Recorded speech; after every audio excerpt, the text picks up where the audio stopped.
Hello friends, welcome to my channel. आज का हमारा टॉपिक है प्राइसिंग ऑफ मटेरियल। हम कंटिन्यू करते हैं और हमारे इस चैप्टर का ये लास्ट टॉपिक है मटेरियल लॉसेस।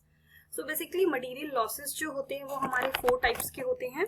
फर्स्ट है हमारा वेस्ट, सेकंड है स्क्रैप, थर्ड है स्पॉइलेज एंड फोर्थ है डिफेक्टिव्स। तो हम चारों का अकाउंटिंग ट्रीटमेंट पढ़ेंगे और चारों में किस तरीके का डिफरेंस है आपको पढ़ने से ऑलमोस्ट सिमिलर लग रहा होगा। सब waste, scrap, spoilage, defectives, but सब में थोड़ा थोड़ा डिफरेंस है और सबका अकाउंटिंग ट्रीटमेंट डिफरेंट है।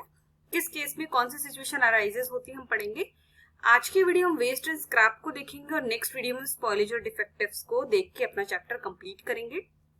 वेस्ट हम किसे कहते हैं? Waste is the portion of basic raw material lost in processing having no recoverable value. ऐसा मटेरियल जो वेस्ट हो चुका है, जिसके नाम में ही वेस्ट है, मतलब जिसकी कोई वैल्यू नहीं है, ये टोटली वेस्ट है।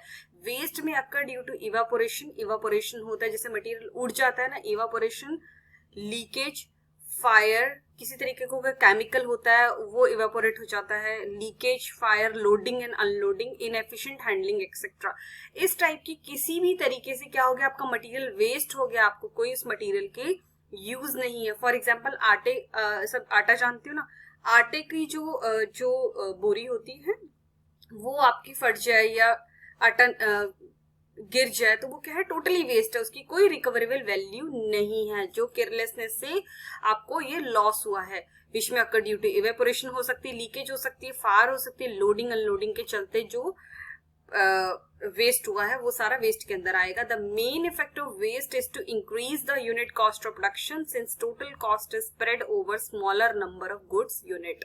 अब ये क्या कह रहा है, इसका मतलब क्या है, जो भी वेस्ट होगा, वेस्ट की कुछ कॉस्ट होगी। फॉर एग्जाम्पल 100 रुपीज का वेस्ट हुआ है तो उसकी कॉस्ट और आपकी 10,000 रुपीज की प्रोडक्शन कॉस्ट है, तो 100 रुपीज और आपकी कॉस्ट में ऐड कर दिए जाएंगे और वो जो सही यूनिट्स हैं, spread over smaller number of goods units का मतलब है जो भी आपकी सही यूनिट निकलती है। फॉर एग्जाम्पल आपकी 90 यूनिट सही है तो आपको 1,100 रुपीज, 10,100 रुपीज आपको 90 यूनिट्स पे डिवाइड कर दिए जाएंगे। तो आपको क्या करना पड़ेगा, गुड यूनिट पे जो भी कॉस्ट होगी उस पे वेस्ट की कॉस्ट ऐड करके आपको डिवाइड करना पड़ेगा।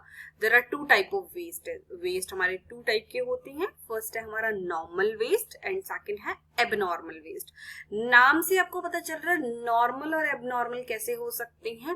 नॉर्मली वेस्ट वो है जिसको आप नहीं कंट्रोल कर सकते, वो होना ही होना है, वो नेचर ऑफ बिजनेस है, उसमें उस तरीके का लॉस होना ही होना है। और अभी मैं आपको एक चीज बताती जो यूनिवर्सल है, आपको नॉर्मल वेस्ट जो है आपको गुड यूनिट में ही स्प्रेड करना पड़ेगा। वो क्या है, उस बिजनेस में उस टाइप का लॉस होगा ही होगा। एबनॉर्मल वेस्ट नहीं होता। एबनॉर्मल वेस्ट इसलिए उसका अकाउंटिंग ट्रीटमेंट डिफरेंट है। फर्स्ट है abnormal waste arising from breakage, evaporation, shrinkage in production. इस टाइप का किसी भी तरीके से नॉर्मल वेस्ट हो सकता है। ब्रेकेज हो सकती है, इवेपोरेशन हो सकता है, श्रिंकेज हो सकती है प्रोडक्शन में। एबनॉर्मल कैसे होगा, थेफ्ट, फायर, केयरलेस हैंडलिंग, जिसको आप कंट्रोल कर सकते हैं। नॉर्मल वेस्ट को आप कभी कंट्रोल नहीं कर सकते और एबनॉर्मल वेस्ट को आप कंट्रोल कर सकते हो। ट्रीटमेंट क्या है, normal losses should be borne by good output. अभी मैंने आपको 1 सेकंड पहले बताया कि जो भी नॉर्मल लॉसेस होगा, जो भी आपकी सही यूनिट्स होंगी उस पे लॉस डिवाइड वो कर दिया जाएगा, उसी में आपको कंसीडर करा जाएगा loss. Abnormal wastage is not added to cost of production. Cost of production में एबनॉर्मल वेस्ट को ऐड नहीं किया जाएगा but transfer to P&L account, इसको प्रॉफिट एंड लॉस अकाउंट में ट्रांसफर किया जाएगा। तो दोनों के अकाउंटिंग ट्रीटमेंट बिल्कुल डिफरेंट है। In order to control waste in manufacturing industry a waste report is prepared at regular interval. ये कह रहे हैं अगर आप वेस्ट को कंट्रोल करना चाहते हो एक्चुअली तो एक वेस्ट रिपोर्ट प्रिपेयर होती है रेगुलर इंटरवल पे, ताकि आप देखो कि आप कितना वेस्ट कर रहे हो, एबनॉर्मल है, नॉर्मल है, किस टाइप का वेस्ट है। अगर आप उसको कंट्रोल कर सकते हो तो आप उसको कंट्रोल करने की कोशिश करोगे। Actual percentage of waste is compared with standard percentage and remedial measures are taken to remove any abnormal waste. इसका मतलब ये कि आपको पता है इस इंडस्ट्री में 10% मटेरियल वेस्ट होता है, बट आपकी कंपनी में अगर 15% मटेरियल वेस्ट हो रहा है तो आप क्या करोगे, उसको कंपेयर करोगे, आप उसकी रेमेडियल मेजर्स जो भी होंगे वो लोगे और क्या करोगे, एबनॉर्मल वेस्ट को कम करने की कोशिश करोगे। एबनॉर्मल वेस्ट को कम नहीं कर सकते क्योंकि उस इंडस्ट्री में वो वेस्ट होना जायज है। सेकेंड है हमारा टॉपिक स्क्रैप। स्क्रैप किसे बोलते हैं, scrap is defined as material that's left over after production scrap has low sale value. Scrap मतलब बचा कुचा मटेरियल। अगर हम हिंदी में बात करें, बचा कुचा मटेरियल मतलब जो प्रोडक्शन होने के बाद मटेरियल बच गया है और जिसकी वैल्यू बहुत कम है। There are 3 types of scrap. First है हमारा लेजिटिमेट स्क्रैप, सेकंड है हमारा एडमिनिस्ट्रेटिव स्क्रैप एंड थर्ड है हमारा डिफेक्टिव स्क्रैप। फर्स्ट है legitimate scrap, which is predetermined and arises due to nature of operations like turning, boring, etc.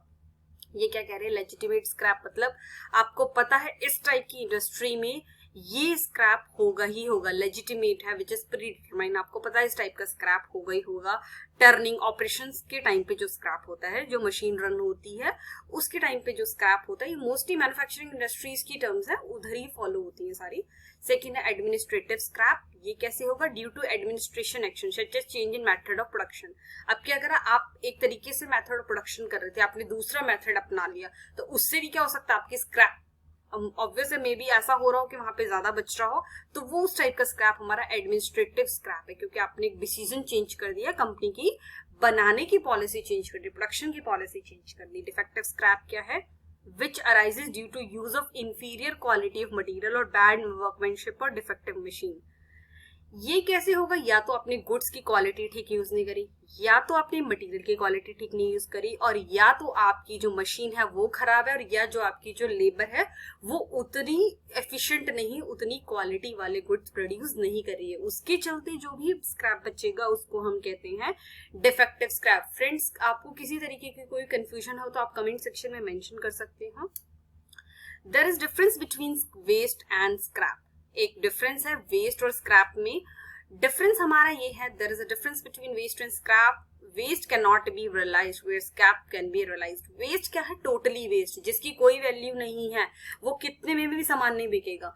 और scrap क्या है? उसकी रेजिडुअल वैल्यू है, बच्ची कुची वैल्यू है, बट उसकी वैल्यू कम है, बट वैल्यू है। अब है हमारा अकाउंटिंग ऑफ स्क्रैप। स्क्रैप की अकाउंटिंग क्या है? The sale value of scrap is credited to P&L account as income. For example मैं यहाँ पे बोल रही हूँ, आपने गुड्स प्रोड्यूस करे 100 के, आपने 100 के गुड प्रोड्यूस करे, बट आपका स्क्रैप बच गया, उसकी वैल्यू है 10 रुपीज। तो आप क्या करोगे? 10 रुपीज जो आपको स्क्रैप वैल्यू से जो सेल करके आपको पैसा मिला, आप उसको P&L अकाउंट में क्रेडिट करोगे। अकाउंटिंग ट्रीटमेंट इसका यही ठीक है, क्योंकि आपको वहां से पैसा मिल रहा है। इससे क्या होगा? आपकी प्रोडक्ट की कॉस्ट हो जाएगी कम। From the sale proceed of scrap selling and distribution cost are deducted and the net value is deducted from material cost और factory overhead। यही बात बोल रहा है कि जो भी सेल प्रोसीड आएगी स्क्रैप को बेचने से, और डिस्ट्रीब्यूशन कॉस्ट को आप क्या करोगे? कम करोगे। सेलिंग और डिस्ट्रीब्यूशन कॉस्ट आप कम करोगे, और नेट वैल्यू भी आप कम करोगे, मटेरियल कॉस्ट और फैक्ट्री ओवरहेड कम करोगे। कुल मिला के आपकी प्रोडक्ट की कॉस्ट कम होगी। The value realised from sale of scrap is credited to particular job, process और ऑपरेशन। और जो भी वैल्यू रियलाइज होगी उसको आप क्या करोगे? उस पर्टिकुलर जॉब, प्रोसेस और ऑपरेशन पे क्रेडिट करोगे। मैंने अभी दोबारा एग्जाम्पल रिपीट कर रही हूँ। फॉर एग्जाम्पल, आपका 100 रुपीज का कोई प्रोडक्ट है और आपकी स्क्रैप वैल्यू 10 रुपीज निकल गई, तो आप वो प्रोडक्ट 90 रुपीज में बेचोगे। ये प्रॉपर उसका अकाउंटिंग ट्रीटमेंट है स्क्रैप का, क्योंकि स्क्रैप को बेचने से आपको फायदा हुआ है। सो थैंक यू फ्रेंड्स, आपको होप सो मेरा वीडियो समझ आया होगा। आपको किसी तरीके का कोई कंफ्यूजन है तो आप कमेंट सेक्शन में मेंशन कर सकते हैं। नेक्स्ट की वीडियो में हम next spoilage and defective continue करेंगे, उनके अकाउंटिंग ट्रीटमेंट कंटिन्यू करेंगे। Thank you friends for watching my channel. Please don't forget to like, share and subscribe my video. Thank you.